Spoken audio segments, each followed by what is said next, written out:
দুইটা হাঁসের ডিম দিয়ে মোগলাই বানাবো। ডিম দুইটা ভেঙে নিলাম, পেঁয়াজ কাঁচামরিচ ধনিয়া পাতা দিয়ে মেখে নিলাম। এখন রুটি দুটা বানিয়ে নিলাম। এই যে পাইপ প্যান নিয়ে নিলাম, এখন একটু তেল দিয়ে দিব পাইপ প্যানে দিয়ে দিলাম রুটি একটা।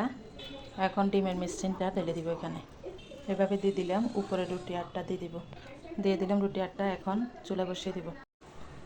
আমার মোগলাইটা অনেক সুন্দর হয়েছে, তেল ছাড়া ভাজলাম হালকা ঘি দিয়ে।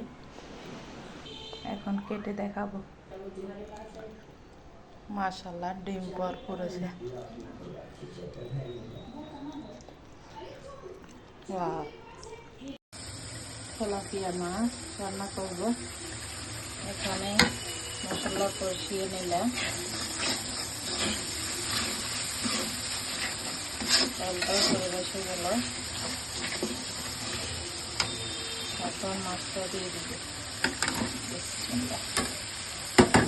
মাছটা লাল লাল, খেতে অনেক মজা হবে।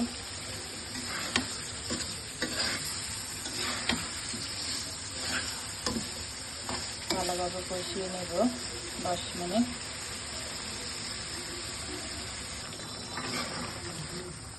মাছটা হালকা আছে নাড়াচাড়া করে নেব, মাছ ভেঙে যেতে পারে। মাশাআল্লাহ, এখন বুটের ডালটা দিয়ে দিব। ওগুলো ভিজিয়ে রাখছি আধা ঘন্টা।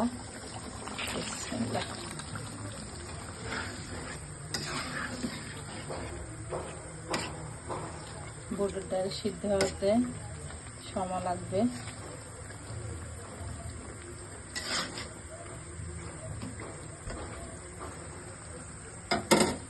দিয়ে দিব আগে কাটা বরবটিগুলো, ফ্রিজে রাখছি, কালো কালো হয়ে গেছে।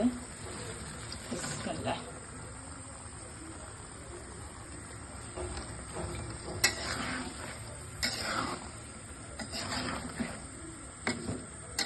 ফ্রিজে রাখলে তা বরবটিগুলো সিদ্ধ হয় না, জানি না কেমন হবে।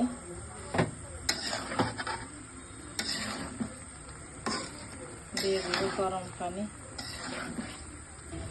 এখন গরম পানি দিয়ে দিব, সিদ্ধ হওয়ার জন্য সময় লাগবে, সেই জন্য একটু বেশি পানি দিলাম। 20 মিনিট রান্না করে নিব। 20 মিনিট পর আসতেছি। রান্নাটা হয়ে গেছে, ডালটা সিদ্ধ হয়ে গেছে, জলটা শুকিয়ে গেল। এখন নামিয়ে ফেলবো। ভিডিওটি দেখার জন্য সবাইকে ধন্যবাদ। আল্লাহ হাফেজ। ভালো লাগলে শেয়ার করে দিবেন, লাইক কমেন্টস করবেন।